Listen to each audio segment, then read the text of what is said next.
Hey, welcome back. And today I'm in Petaluma, California, visiting Vallejo's Petaluma Adobe. This is a huge estate, and it's a state park, and it's got a lot of history to it. So let's go check it out.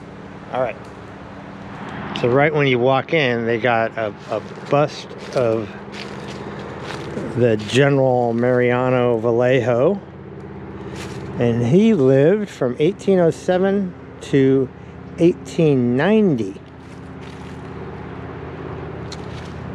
And it says here from 1836 to 1846. It was once the largest privately owned adobe building in Northern California. Vallejo sold the building and the surrounding acres in 1857. The native sons of the Golden West acquired the adobe in 1910, and the state of California obtained it in 1951. So it's a registered landmark, number 18. So let's go check it out. I've actually never been here. And you got a little pathway that you walk here. Quite nice. There is a small fee to come in. It was $3. No one was at the booth, but they said you can pay when you get to the building. Park fee due upon entry, $3. Kids are $2. Do not touch prickly pear cactus. The fruits are covered with needles. Cactus warning. And we had a lot of rain recently, so you can see that even this little tiny stream is a small river. And we're expecting more rain tomorrow, as a matter of fact. But what a day it is today. It's about 65 degrees right now. Perfect. And I imagine this is the prickly pear cactus they're talking about. Yeah, those thorns look like they would be very painful. Oh yeah, they're razor sharp. I wonder how old this one is. This is a pretty substantial cactus here. Probably very old. And I guess they're saying even these have some little tiny fine needles on them. Wow, there's a lot of this cactus. Look how far it goes. Goes on and on and on and on. Wow, it's like a fence. I don't think I've ever seen this much cactus all in one area this large. It's like a fortress of cactus, which may be the intent. Maybe to keep wildlife out of the area. I don't know. Very interesting though.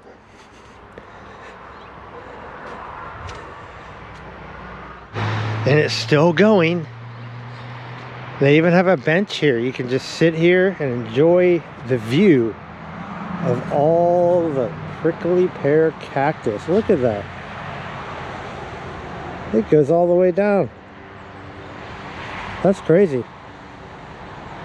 It must have been here for a reason. And I'm sure there's a story behind it. See if we can find out that story. It's even more dense here. Look how tall this is. This goes up like 20 feet in the air. And here's the main entrance here.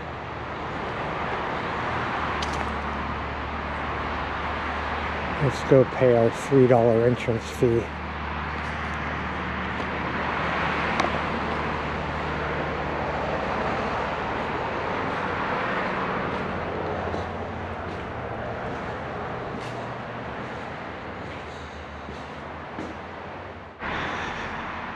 Got some displays here about the Native Americans that lived in the area. Meeting of empires. Russia, United States, Spain, and Mexico.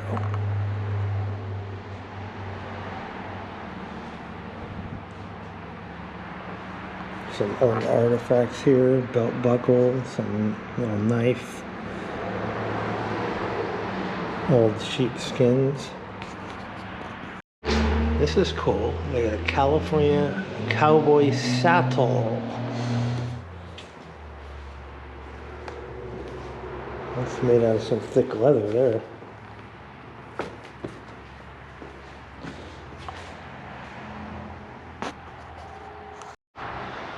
Got a cool stained glass here too. And then here they have this, someone made this pretty cool model about lassoing a cow. He's not having a good day down there. But pretty detailed there, huh? Yeah, it's a nice model. This must be Vallejo and his wife. One of the first things you see here is this big loom here. It says weaving room and pantry area. The women working at the Adobe were responsible for cooking and other domestic chores. Vallejo raised over 3,000 sheep at the ranch. The wool was used for clothing, blankets, and carpeting during the time period. Made on a loom like that. So this is the courtyard. This looks like more like a fort, but it's a private residence. What do we got going on in here? Got different artifacts here. Some examples here, sandbags. Some kind of stone grinding, maybe grain grinding between those two stones. You pour it in there and then someone will walk around in a circle. Get a workout doing that. And then more woodworking tools there in the corner. And out here they got these old giant iron cauldrons. That's a heavy duty one there. Look how thick this metal is. And right over here they got some stove. Let's do barbecues in sometimes. It's wax. Huh. They must make candles in there.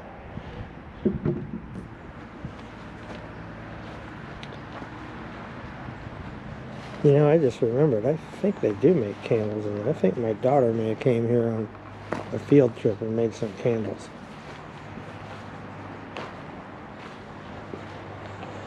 Man, what else we got here?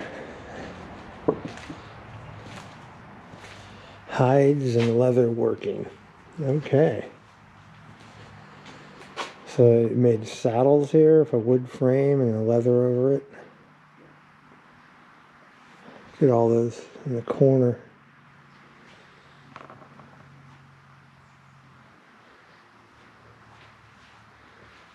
Wow. And these are all the hides. I wonder if that's an actual stacked. Those look like real hides stacked, and these look real, but are they actually fully all the way stacked up? I don't know. When you get here, they give you this little laminated map. And I'm looking for number 6, married servants' quarters. I don't see that. I would think the servants' quarters would be down below, but maybe not. Let's walk over to the end here.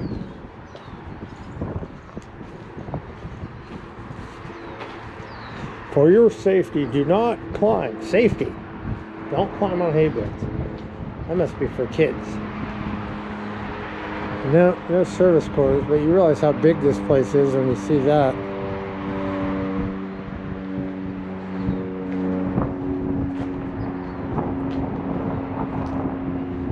It's a little wind corridor here too.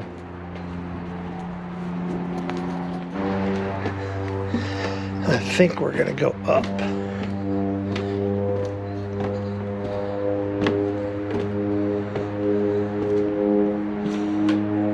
Wow.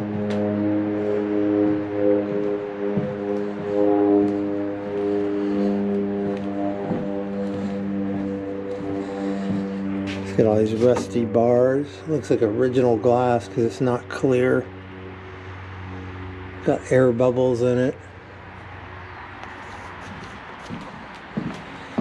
Maybe this is the servants' quarters. Yep.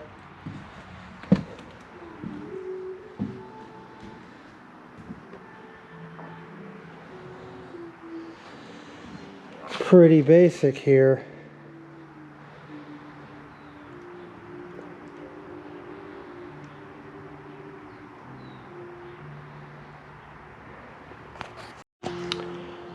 It says here there's a couple quotes.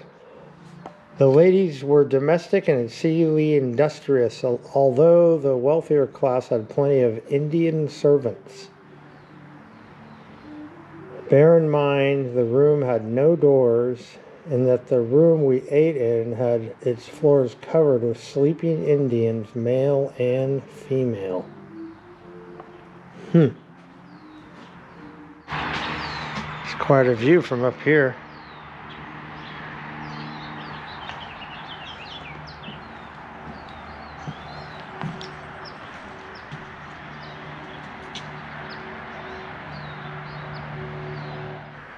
This is a typical bedroom.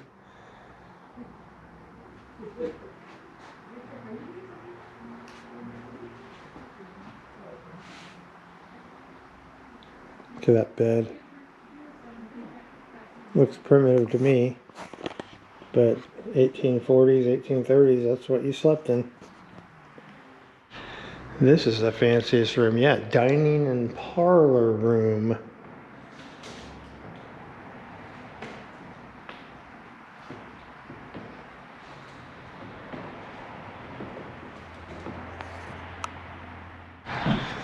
And according to the map, around the corner is the general's bedroom. So I imagine this is like the master bedroom.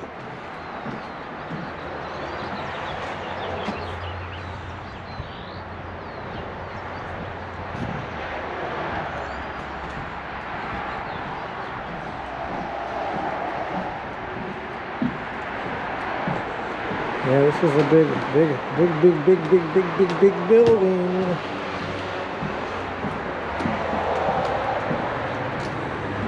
These old locks.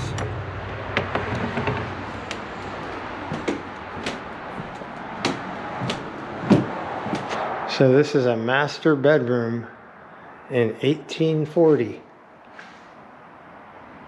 Your whole family sleeping in here.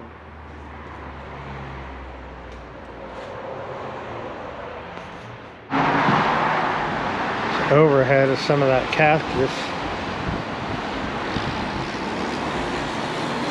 Pretty intense stuff. And a long corridor here. But you can see Petaluma is still mostly ranches out in this area. Right behind us, all the traffic you hear is the urban sprawl. On this flyer they gave me, there's a couple details I thought I'd make you aware of. The building, made from adobe brick and redwood, its design is typical of Hispanic architecture. Adobe bricks are made of clay, sand, and dirt, straw, and water, and manure. The construction of the building is a reflection of the increasing trade in the area. The building began with tree nails and rawhide lashings to hold the beams together, and moved to iron nails, hinges, glass windows, and hand-split shingled roof. Today, about 80% of the adobe bricks and about 20% of the wood work you see is original. So I doubt this is original. I doubt all this is original, but the 80% of the bricks are, and 20% of the woodwork. Kind of hard to tell what original the woodwork is.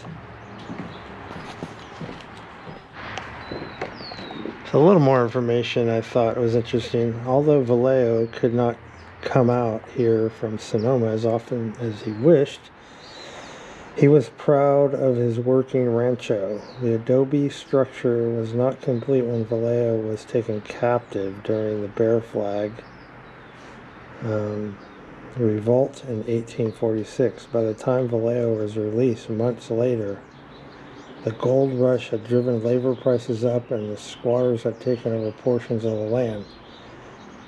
The rancho would never operate on the scale that it had previously. Vallejo eventually sold the rancho in 1857 after attempts to lease it and make it a profit failed. Here's an interesting fact. The Petaluma Adobe building was once considered for the site of the University of California, but after a survey and a discussion, another site was chosen. They don't talk about these ovens anywhere, but I imagine they cooked them.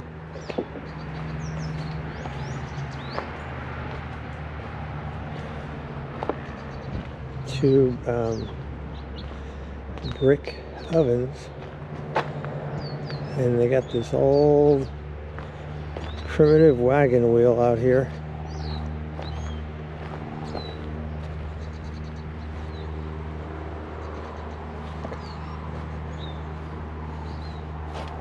Come a long way. 1840 and 120 years later, we got electric cars. Who would have thunk?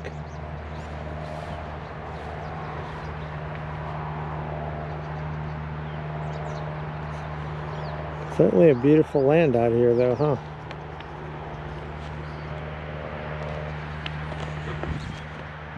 I'm gonna see if one of the park rangers can tell me the cactus story. Thank you. Thank you. Hope you enjoyed it. Yeah. Can you tell me the story of the cactus?